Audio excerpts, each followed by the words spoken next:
Hola, quiero dar un caluroso saludo a la Universidad Libre de Colombia, seccional Cali, a la Facultad de Derecho, Ciencias Políticas y Sociales y un especial saludo al grupo Filojuris, donde se encuentra el semillero El Café del Ángel. Con todos ellos hemos avanzado con esta investigación que quiero presentar hoy y que el resultado de esta investigación será un libro que llevará por nombre Reflexiones filosóficas en torno a las migraciones internacionales. El presente libro, pues obviamente, intentará mostrar cuál es el aporte de la filosofía y de los filósofos contemporáneos al fenómeno de las migraciones, un fenómeno que no es nuevo, pero que cada vez se complejiza más. Ahora bien, ¿qué es lo que motiva esta unión y este lazo entre la filosofía y las migraciones internacionales?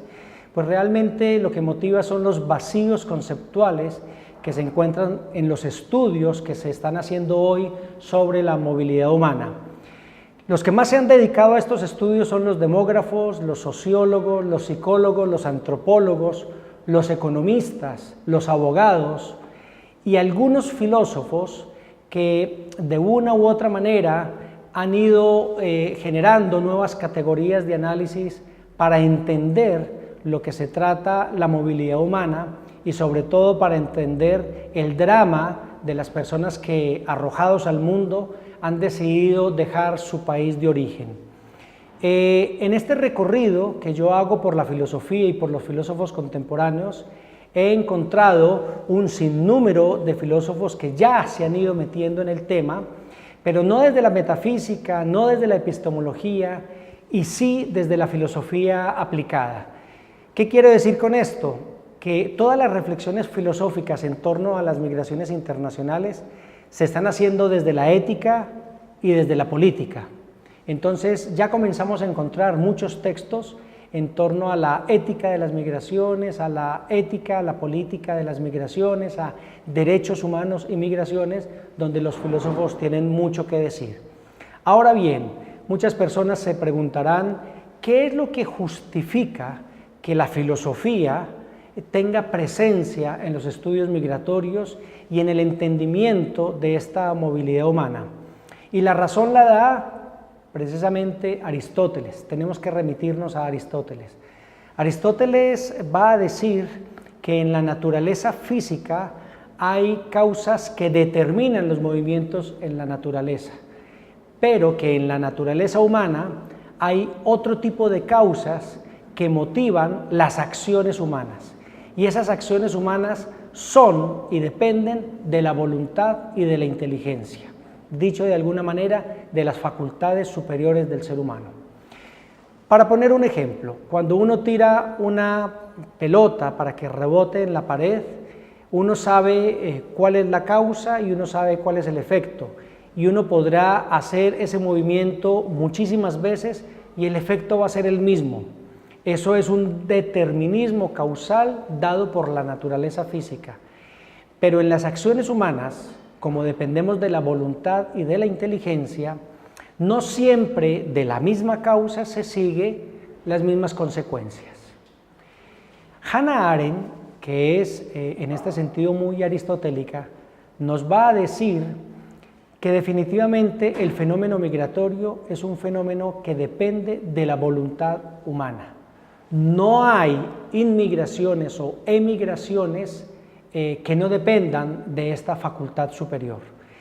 Si pudiéramos decir que un ser humano se mueve a otro país o sale de su país de origen para ir a uno de destino de forma involuntaria o de forma forzada, tendríamos que hablar entonces de los refugiados. Pero Hannah Arendt, incluso cuando llegó a los Estados Unidos, quiso no ser llamada como refugiada y sí quiso ser llamada como inmigrante recién llegada, porque ella sostiene que el fenómeno de la migración, que el fenómeno de la movilidad humana depende sí o sí de la voluntad del ser humano. Ahora bien, hay circunstancias externas que pueden forzar esta voluntad, pero quien decide finalmente es el hombre, es la mujer, es la persona la que decide moverse a otras culturas, a otras sociedades. Justificado esto, entonces, la presencia de la filosofía en los estudios migratorios, yo hago un repaso por algunos filósofos que me parece que son muy importantes y debo mencionar que muchos otros van a quedar afuera. Para bien o para mal, el que muchos filósofos importantes como Habermas, como Levinas, que queden afuera, da para hacer un trabajo posterior y en justicia poder ir incluyendo a estos otros filósofos que por supuesto le han aportado a las migraciones internacionales. En el libro, que llevará por título Reflexiones filosóficas en torno a las migraciones, llevará el mismo título de la investigación que yo propuse en el grupo Filojuris para la universidad, aparecen por lo menos, desde mi criterio, 10 filósofos que son fundamentales en el estudio de las migraciones.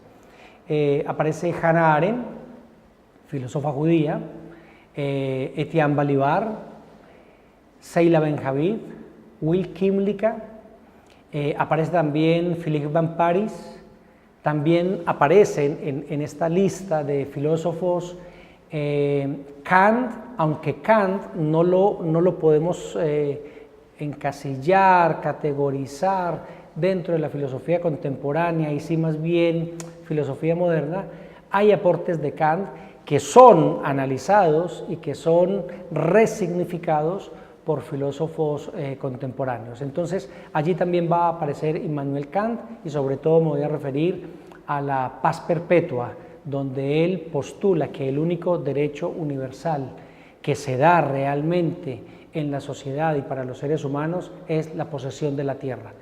La hospitalidad que debemos tener unos seres humanos con otros seres humanos se da porque habitamos un planeta Tierra que es la única casa, el único hábitat que tenemos y aquí tenemos que estar todos. También está Seila Ben-Javid, una filósofa que más allá de ser filósofa es arendtiana y como arendtiana ella es una persona que sigue la línea de los derechos internacionales y una crítica muy fuerte a los derechos humanos. Otros filósofos que son claves en este recorrido, pues obviamente tenemos que mencionar a Judith Butler, tenemos que mencionar a Paul Ricoeur y el libro en su primera parte mencionando a estos filósofos cierra con Adela Cortina. Adela Cortina acaba de publicar un libro ahora en el 2017 sobre la aporofobia y este concepto de aporofobia, siendo un neologismo, le da mucha fuerza a este libro que yo propongo y a esta investigación que he propuesto, porque la aporofobia en sus raíces griegas viene de dos términos, aporos y fobia. Aporos es pobre y fobia es miedo o rechazo al pobre. Ella dice, refiriéndose al fenómeno de las migraciones, que el rechazo al extranjero y el rechazo al inmigrante no es un rechazo que se dé simplemente por la xenofobia, por el racismo, por el clasismo. Se da un rechazo al pobre, se da un rechazo a aquel que llega a una sociedad que considera que no tiene nada para reciprocar, que no tiene nada para intercambiar, que no tiene nada para ofrecer. Pero obviamente esto es falso, porque todos los seres humanos, y así se va a sostener en el libro y así lo voy a defender en este texto que presento, todos los seres humanos tenemos algo para aportar. Con Adela Cortina cerraríamos una primera parte de este libro, de esta investigación, y la segunda parte, me voy a referir rápidamente por cuestiones de tiempo, se la voy a dedicar al tema de los derechos humanos. Los derechos humanos que no se enmarcan en el análisis que hago en el tema jurídico, en el marco jurídico, sino que trascienden o van hasta la dimensión ética, moral de los seres humanos. Allí vuelvo a retomar algunos conceptos de Hannah Arendt y por supuesto de Amartya Sen.